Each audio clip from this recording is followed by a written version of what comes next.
হাই friends, আপোনালোকে দাদাৰ বিয়াৰ ভিডিঅ'টোতো চালাকে। ইতা আজি বাইদেউৰ বিয়াৰ ৰ'বক এয়া পানী তুলিব যাবা হালছি। তাৰপিছত পানী তুলি আহি পালাক ৰ'বক গাইজ। ইতা মই নখ কমি আছোঁ ৰ'বক।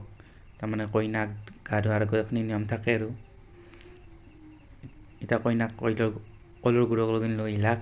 ইতা মা হালধি দিছে চবে, এয়া আবায়ো দিছে, যিহেতু নাইতাকৰ বিয়া। তাৰপিছত কইনাক গা ধোৱা হ'ল আৰু গাইজ। তাৰে পিছত এতিয়া আৰু সকলোৱে গধূলিবোৰত নাচিছি, যিহেতু বিয়া অলপমান আৰু ফূৰ্তি তামচা কৰছি। তাৰপিছত আমাৰ বহু অপেক্ষাৰ অন্তত আহি পেলাক দৰা। এতিয়া দৰাক ভৰি চৰি ধুই দিলাক। এতিয়া বৰদেউতাই বনি নিলাক ৰ'বক।